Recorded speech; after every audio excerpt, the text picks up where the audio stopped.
રાજ્યમાં લોકસભાની ચૂંટણીનું આવતીકાલે મતદાન. લોકસભાની ચૂંટણીનું ત્રીજા તબક્કાનું મતદાન થશે. ગુજરાત સહિત 12 રાજ્યોમાં મતદાન યોજાશે. રાજ્યમાં 25 બેઠકો માટે 266 ઉમેદવાર મેદાને. આવતીકાલે વિધાનસભાની 5 બેઠકો માટે પેટા ચૂંટણી. વિજાપુર, ખંભાત, વાઘોડિયા, માણાવદર, પોરબંદર વિધાનસભા માટે પેટા ચૂંટણી છે. 5 બેઠક પર ભાજપ કોંગ્રેસ વચ્ચે સીધો જંગ. રાજ્યમાં મતદાનના દિવસે કડક સુરક્ષા વ્યવસ્થા કરવામાં આવી. આર્મી અને પેરામિલિટરી ફોર્સ તૈનાત. રાજ્યમાં લશ્કરી દળોની કુલ 210 કંપનીઓ તૈનાત છે. સંવેદનશીલ મથકો પર આર્મીના 4 જવાનો તૈનાત કરાયા છે. ગત ચૂંટણી કરતાં વધુ કંપનીઓ ગુજરાતમાં ફાળવવામાં આવી. વડોદરામાં ચૂંટણીને લઈને માંજલપુર વિધાનસભામાં શરૂ કરાયું ડિસ્પેચિંગ સેન્ટર. 218 મતદાન મથકો પર ઈવીએમ સાથે સ્ટાફને કરાયો રવાના.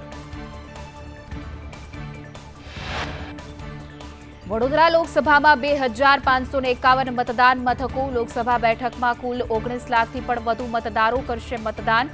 9.86 લાખ પુરુષ મતદારો છે. 9.45 લાખ મહિલા મતદારો કરશે મતદાન.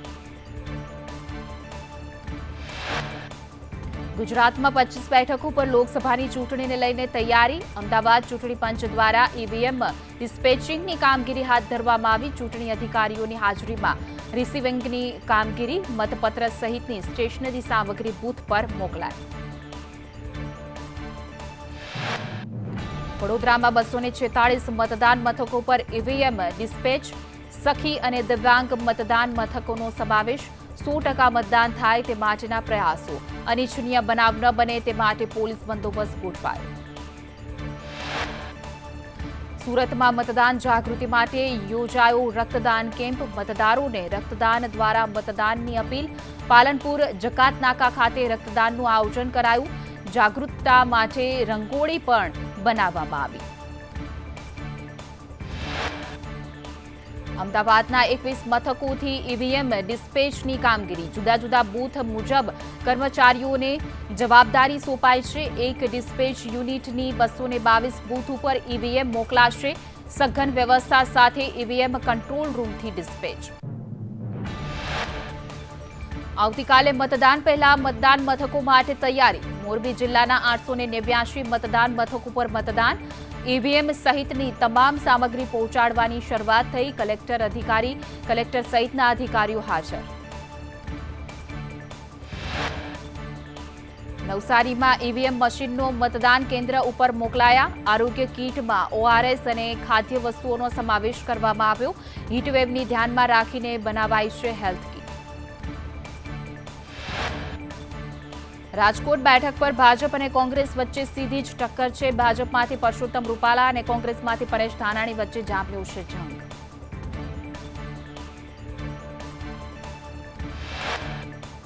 રાજકોટમાં મતદાનને લઈને પોલીસ વિભાગ સતર્ક. 13,500 કર્મચારીઓ અને અધિકારી ચૂંટણી દરમિયાન ફરજ પર રહેશે.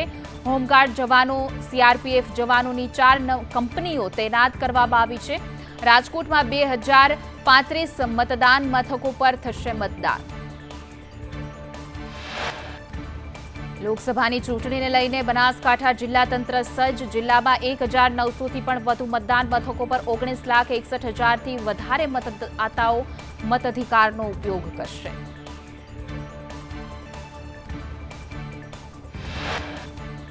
લોકસભાની ચૂંટણીને લઈને મતદાન બૂથ પર તૈયારીઓ શરૂ કરાઈ છે. ચૂંટણી પંચ દ્વારા મતદાન બૂથ પર મંડપ બાંધવાની કામગીરી હાથ ધરવામાં આવી. મતદાન બૂથ પર પોલીસ બંદોબસ્ત ગોઠવાયો.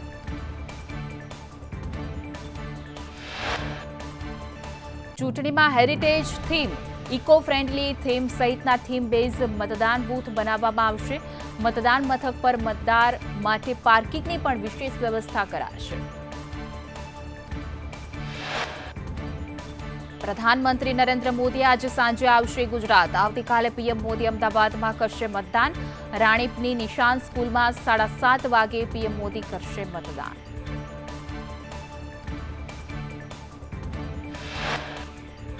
પીએમ મોદી અમદાવાદના રાણીપમાં જે શાળામાં મતદાન કરશે ત્યાં એસપીજી અને સ્થાનિક પોલીસે વિઝિટ કરી રાણીપના મતદાન બૂથ પર બેરિકેડ લગાવી દેવાયા. કેન્દ્રીય ગૃહમંત્રી અમિત શાહ નારણપુરામાં કરશે મતદાન. શાહ મતદાન પહેલા જ કામેશ્વર મહાદેવના કરશે દર્શન. હેરિટેજ થીમ પર નારણપુરા મતદાન મથક તૈયાર કરાશે. ભાજપ અધ્યક્ષ સી.આર. પાટીલની મતદાન માટે અપીલ. પાટીલે કહ્યું કે મતદાન કરી લોકશાહીને મજબૂત કરવા મતદાન કરજો. કોઈ આળસ રાખ્યા વિના અચૂક મતદાન કરજો. પૂંછના આતંકી હુમલા પર પંજાબમાં શરૂ થઈ રાજનીતિ. કોંગ્રેસ નેતા ચરણજીતસિંહ ચન્નીએ હુમલાને ગણાવી સ્ટન્ટબાજી, તો ચન્નીએ કહ્યું કે ચૂંટણી સમયે ભાજપ આવા સ્ટન્ટ કરે છે. ચન્નીના પૂંછના આતંકી હુમલા પરના નિવેદન પર ભાજપના નેતા સુશીલ કુમાર રિંકુના પ્રહાર. કોંગ્રેસના નેતા દેશના જવાનોનું અપમાન કરે છે, પોતાના નિવેદન બદલ માફી માંગે. પ્રિયંકા ગાંધી આજે રાયબરેલી અને અમેઠીમાં કરશે કોંગ્રેસ માટે ચૂંટણી પ્રચાર. રાહુલ ગાંધી રાયબરેલીથી લડી રહ્યા છે ચૂંટણી, તો રાયબરેલીમાં 5મા તબક્કામાં છે મતદાન. અમેઠીમાં તોડફોડ માટે કોંગ્રેસે ભાજપને ગણાવી જવાબદાર. કોંગ્રેસ પ્રવક્તા સુપ્રિયા શ્રીનેતે તોડફોડ પછીનો વિડીયો શેર કર્યો અને શ્રીનેતે આરોપ લગાવતા કહ્યું કે પોલીસ મુખ પ્રેક્ષક બની રહી અને ભાજપીઓ ગુંડાગર્દી કરતા રહ્યા. અમેઠામાં કેન્દ્રીય કોંગ્રેસ કાર્યાલયની બહાર પાર્ક કરેલા વાહનોમાં તોડફોડ થઈ. અજાણ્યા લોકોએ તોડફોડ કરી. પોલીસ ઘટના સ્થળે પહોંચી તપાસ હાથ ધરી, તો કોંગ્રેસના કાર્યકર્તાઓએ વિરોધ કર્યો. વડાપ્રધાન મોદી આજે ઓડિશા અને આંધ્રપ્રદેશમાં ચૂંટણીની જનસભાને કરશે સંબોધિત, તો અમિત શાહ બિહારમાં સભાને સંબોધિત કરશે. ભાજપ અધ્યક્ષ જેપી નડ્ડા બંગાળમાં ચૂંટણી પ્રચાર કરશે. રાજ્યમાં આજથી કાળઝાળ ગરમીની આગાહી. રાજ્યના અમુક ભાગોમાં હીટવેવની છે આગાહી. સુરત, પોરબંદર, ભાવનગર, દીવમાં હીટવેવની આગાહી. આવતીકાલે રાજ્યમાં તાપમાનનો પારો 42 ડિગ્રી પાર જવાની આગાહી.